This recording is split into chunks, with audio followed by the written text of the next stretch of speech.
Hi friends नमस्कार जय जगन्नाथ मु सुप्रिया मो चैनल सुप्रिया एक्सप्रेस 123 की स्वागत करुच्ची।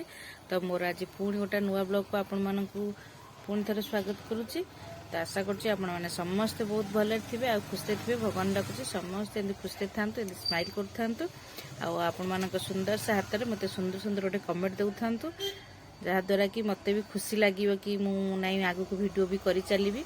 तो आपण आशीर्वाद एमती सब था जमी आगुरी मो वीडियो देखुला एवं भी सेमती वीडियो देखता मत ढेर सारा भल पाइबा दिंतु। तो आज है शुक्रवार तो शुक्रवार तो नॉनवेज ही हम। तो जो मैंने मो वीडियो देखुं एपर्त चैनल को सब्सक्राइब करना जल्दी जल्दी सब्सक्राइब करनी। सब्सक्राइब कला पाखे थी बेल घंटी दबाई देवे जहाद्वारा कि मुझे वीडियो अपलोड करी सर्वप्रथम आपण मान पाखे पहुँच जदि वीडियो भल लगे निज फैमिली निज फ्रेंड सहित शेयर करूँ। आउ मो वीडियो पूर्व वीडियो सब जाई विजिट करंतु जदि भल लगिबो तो ताहले मो पूर्व वीडियो सब विजिट करंतु। आ गोटे ने सुंदर सा हाथ रे गोटे ने सुंदर सा कमेंट दियंतु। तो चलंतु आज वीडियो स्टार्ट करिबा। आज है शुक्रवार नॉनवेज ही हम समस्त तो प्राय नॉनवेज ही खाती।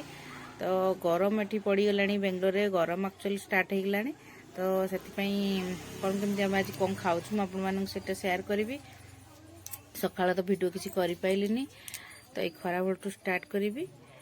तो चलतु आउ जो पखाळटा मु आज करुच्ची पखाळ भात। तो पखाळ भात कार कार पसंद से मते कमेंट सेक्शन में निश्चित भाव कहे। पखाळ प्राय समस्त पसंद। पखाळ को सुखुआ आ बैगण पोड़ा कि जेकोसी टमाटर पोड़ा जेकोसी दला दली किसी होगले माने आमर जमी जाए। ओडिया तो पखाळ ही प्रिय। पखाळ नथिला आमर तो हरना राति माने सखाळटा हेले आमर पखाळ हे भल लागे खाइया पे। तो एबे तो खरा होचे मु कहली ना आज भाईना कहली पखाळ करदबा। तो आज आमर पखाळ हेची चलंतु आज वीडियो एंजॉय करंतु कौन केमती लागला निश्चित भाव मते कमेंट सेक्शन में कहिबे। आज खाइया रे हेची आमर खरा बेलर खाइया खरा एमती हलानी टिके टिके खरा भी हलानी। तो पखाळ भात एठी बैगण पोड़ा हेकि चकड़ा हेची प्याज कंचा लका पड़ी ये सुखुआ अलणी सुखुआ पूरा भजा है तेल देखिपे पूरा सोरिष तेल भल से भजा है। पियाज कंचा लंका लुण